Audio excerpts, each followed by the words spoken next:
Mothers and daughters don't always see eye to eye. From makeup and skincare to sticky issues like shaving and puberty. How you can create a successful bond with your daughter before she hits the tough teen years.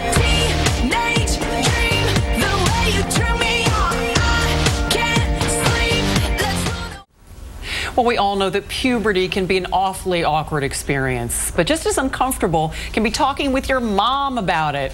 So beauty expert and mother Erika Katz has written a book called Bonding Over Beauty. In it, she offers very practical advice on how to talk to your tween daughters, and she joins us today. Welcome. So mothers and daughters have a very special bond, but a lot of times moms say they want to help by just telling their kids what to do, and that's not necessarily the best strategy. Well, I think the best strategy to talking to your daughter is really to guide her. So you really want to get her talking to you. A great way to do this is if she comes to you and says, "Mom, I want to wear makeup," say to her, "Why do you want to wear makeup? Are your friends wearing makeup?" Don't just shut her down, because then you close the conversation. And you're saying that if you are available and willing to talk about issues like makeup kind of early on when the daughter is younger, when she is older, she will then come to you about larger issues like sex, drugs, alcohol, and that kind of thing. Well, that's exactly it. Because really, if she says to you, "Mom, I want to shave my legs," and you say, "Absolutely not, you're 16, all of a sudden she thinks you're not listening to her. Yeah. So what I say is listen to her on these smaller issues now, and then she'll feel like you're really understanding what she's all about. And when the issues are bigger, like sex, as you said, maybe she'll come to you and feel comfortable because you listened to her early on. You know, in this book, you dispel a lot of the old-fashioned myths that are out there, and you're trying to pass along correct information. Like what? Well, every woman thinks that they can't shave above their legs. Now, this was an old-fashioned myth. You can shave anywhere you want. Another myth I talk about is a lot of young girls get hair above their upper lip, and they get it at 7 and 8 years old. God, and they're young. very embarrassed about it. And so people think, well, if you shave there, then it's going to come back like a man's beard.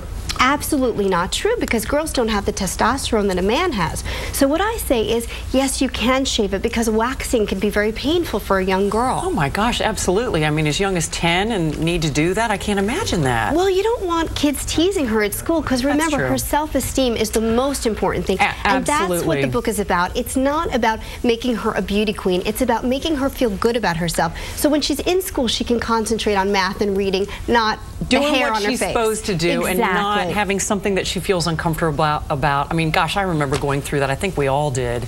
You know, you said you wanted to write this book, you know, as a very helpful guide to make things practical and fun. Now, you have a 7-year-old daughter. Was she the inspiration behind the book? You know, it was funny. When we would talk a lot, I found that it was when I was cutting her nails. And so I wanted to make that time go faster. So what I would do is clip her nails, and then I would do a wonderful body scrub on her hand and moisturizer, and then it would keep the conversation going even longer. And I said, you know what? This is how I'm bonding with my daughter. Just like when I go to the hairdresser and I tell the hairdresser everything going on in my life. Well, I mean, don't we all? God, our hairdressers know a lot more than our families do.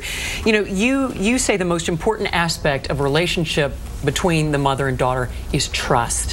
How do you begin to establish that early on? The way to begin trust with your daughter is to really be open. And if she asks you about puberty, not say, I don't want to talk about it right now. Instead, embrace it, talk to her about it, be truthful, be honest, and answer all her questions using the proper names for it. And also tell a great humiliating story about yourself. Right. Because make it about you and make it funny. The worst thing is when she feels like she's under the microscope.